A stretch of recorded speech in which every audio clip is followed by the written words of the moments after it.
இந்த பெரும் அவைக்கும் சந்தமிழன் அண்ணன் சீமான் அவர்களுக்கும் எனது வணக்கத்தை தெரிவித்துக் கொள்கிறேன்.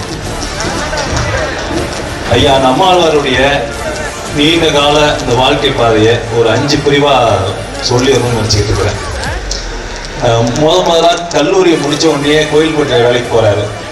3 ஆண்டு அங்கே சீனியர் சயின்டிஸ்டாக வேலை பார்த்ததுக்கு பிறகு கணக்கு பார்த்தா லாபம் இல்லை, எல்லாம் நட்டமாக இருக்குது. அப்போ அதை சொல்ல போனாக்கா சொல்கிறாங்க, இதை வெளியே சொல்லிடாத, சொன்னாக்கா நம்மளாம் களப்பணியாளராக வீதி வீதியாக தெரிய விட்டுருவாங்க அப்படின்னு. ஐயா அப்போ நட்டத்தில் போயிட்டு இருக்கேன், விவசாயி நட்டத்தில் போயிடுவாங்கன்னு கேட்டால் அதை பற்றி நீ கவலைப்படாதான் நாங்களாம். அப்போ இந்த வேலை நமக்கு ஒத்து வராதுன்னு வேலையை விட்டார். வேலையை விட்டுட்டு களக்காட்டிலேயே இருக்கிற ஒரு தனியார் தொண்டு நிறுவனத்தில் வேலைக்கு சேர்றாரு. அங்கேருந்து செஞ்ச வேலைகள் அங்கே இருக்கிற முதலாளிகளுக்கு தொந்தரவாக இருக்குது. இப்போ இந்தியா பூரா சிமெண்ட் கம்பெனி இருக்குது பார்த்தீங்களா, இப்போ புரிஞ்சுக்கிறீங்க. அந்த கம்பெனிக்கார நம்மாழ்வார் தலைக்கு 10,000 ரூபாய் விலை வைக்கிறான். நம்மாழ்வார் தலையை இங்கே கொண்டாந்து வச்சா அந்த அளவுக்கு 10,000 ரூபாய் கொடுக்குறேங்கிறான். களக்காட்டு இளைஞர்கள் ராத்திரி பகலாக அவரை வீட்டை சுற்றி காவல் கேட்குறாங்க. இது எத்தனை நாளைக்கு இப்படி இருக்குதுன்னு சொல்லிட்டு அப்புறம் நம்மாழ்வாரை நான் வெளியேறேன்னு சொல்லி அப்புறமா தேன்கட்டி கொட்ட போறாரு, தருமபுரிக்கு போறாரு. அங்கே போனதுக்கு பிறகுதான் புரியுது அறிவு நம்ம மண்டையில் இல்லை, மக்கள்கிட்ட இருக்குதுன்னு சொல்லி மக்கள்கிட்டேருந்து கற்றுக்கிறார். இந்த பள்ளிக்கூடத்தில் படித்தது கல்லூரியில் படித்தது எதுவும் உதவலைன்னு சொல்லி மக்கள்லேருந்து கற்றுக்கிட்டதை எடுத்துட்டு எங்கே சொல்ல ஆரம்பிக்கிறாரு. அதனுடைய தொடர்ச்சி அப்படிங்கிறது அப்படியே மலையிலேருந்து இறங்கி நம்ம கொங்கு மண்டலம் முழுசும் பரவுது. இது என்ன ஆகுது அப்படின்னாக்க ஒரு கட்டத்தில் நம்மாழ்வார் அப்படிங்கிறது வந்து ஒரு ஆலோசகர் அப்படிங்கிற கட்டத்தில் அவரை புரிஞ்சுக்கிறாங்க. இல்லை நம்மாழ்வார் ஆலோசகர் இல்லை, இந்த சமூகத்தையும் இந்த உலக மக்களின் எளிய மக்களின் வாழ்க்கையை திருப்பி போடக்கூடிய ஒரு மாமேதை, ஒரு அறிஞர் அப்படிங்கிறத இந்த சோழ மண்டலத்து மக்கள் புரிஞ்சுக்கிட்டதுக்கு பிறகு நம்மாழ்வாரை கொண்டு முதல் முறையா இயற்கை வேளாண்மைக்கான ஒரு மாநாடா முதல் முறையா பட்டுக்கோட்டையில் போட்டாங்க. அதுக்கு பிறகுதான் இது ஒரு பெரிய பீச்.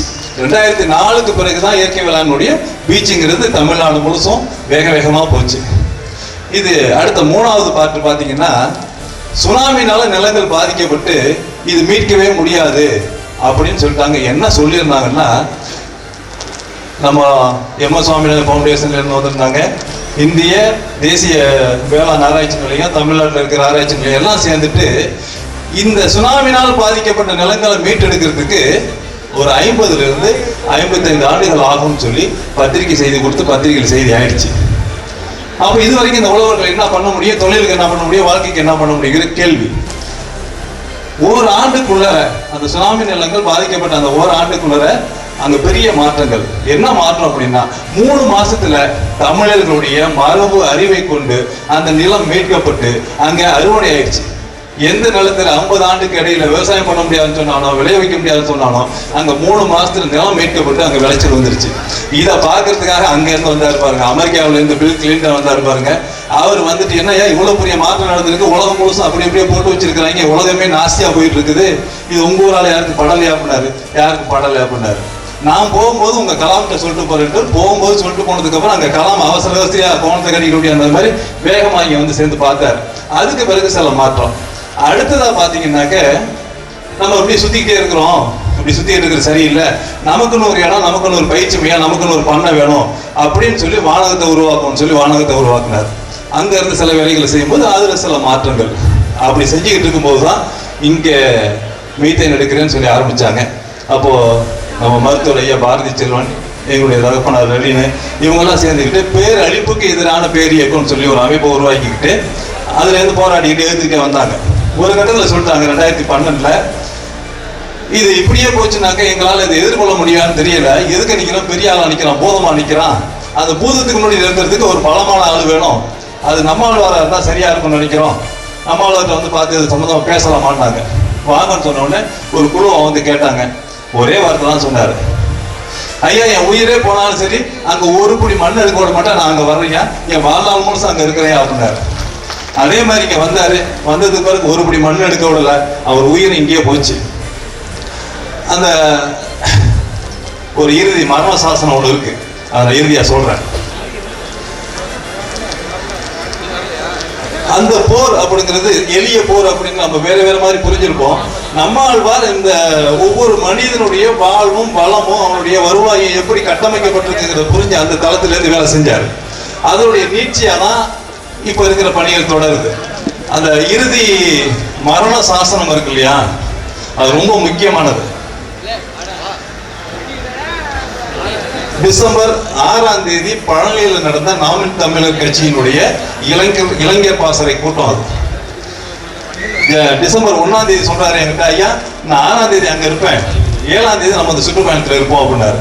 சரியாண்ண அங்க போயிட்டு வந்து, அதாவது அவர் கூட பயணிச்ச 10 ஆண்டுகள்ல 6 ஆண்டு காலம் 2 பேரும் ஒருத்தர் செஞ்ச வெளியே பகிர்ந்துக்காம ராத்திரி தூங்கினது கிடையாது.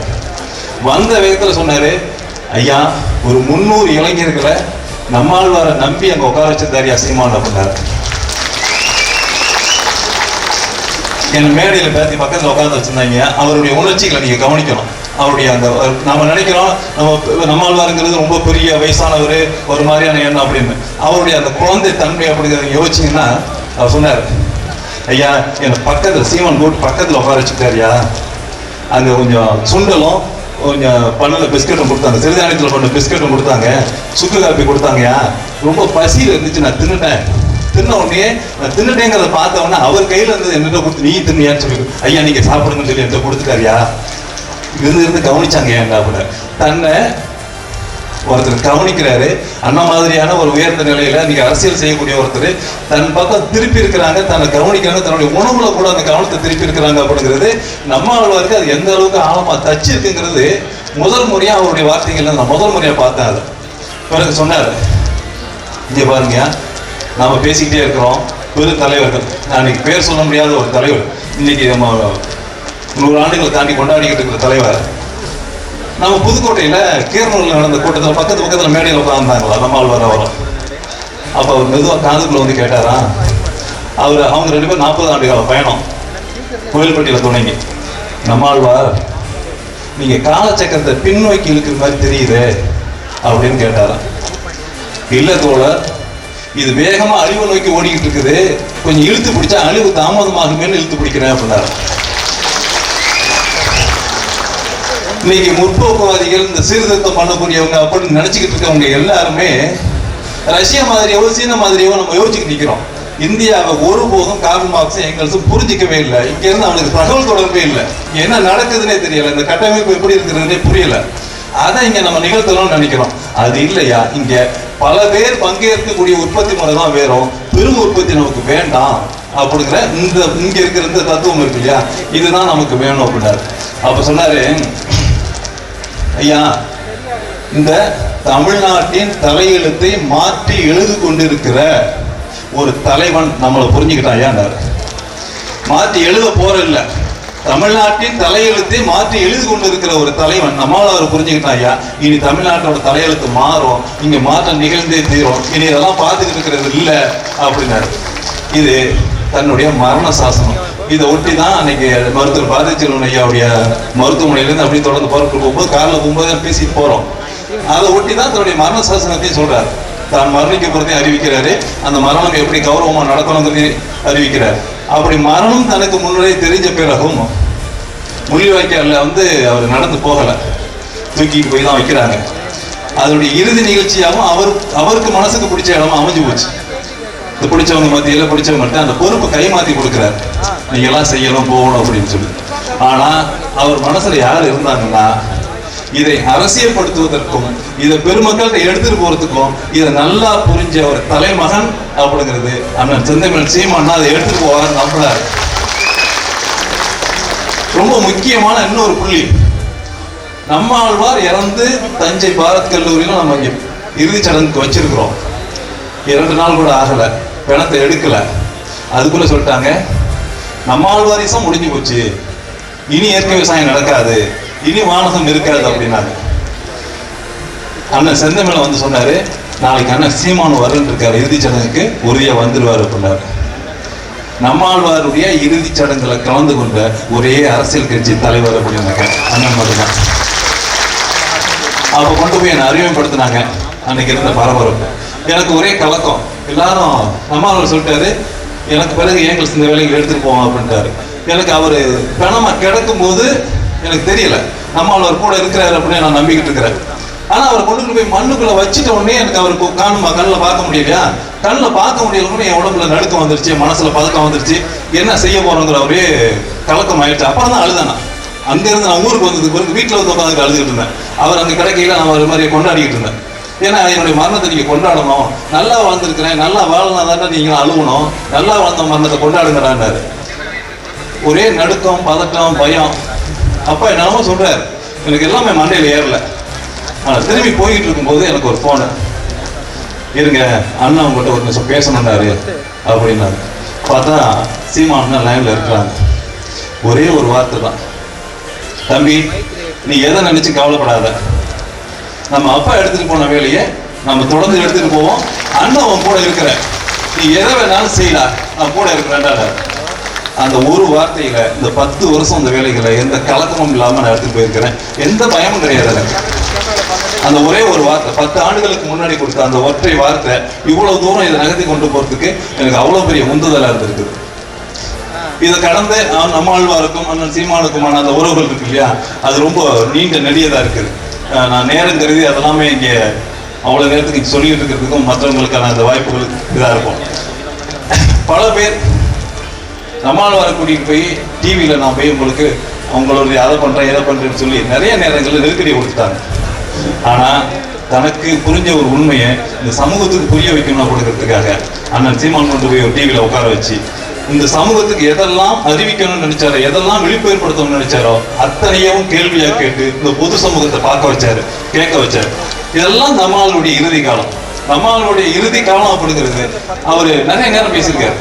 இனி வரக்கூடிய சமூகம் இதை இப்படி பார்த்துக்கிட்டு இருக்காது, இப்படி நம்பிக்கிட்டு இருக்காது, இதெல்லாம் மாறும்னு ஒரு கட்டத்தில் சொல்லும் போது இனி இது மாறியே தீரும், இது இப்படியே இருக்காது, எல்லாத்தையும் மாற்றக்கூடிய ஒரு ஆள் நமக்கு வந்துட்டாருங்கிற அந்த நிறைவோட நம்பிக்கையோட தன்னுடைய இறுதி நேரத்தை சந்திச்சாரு.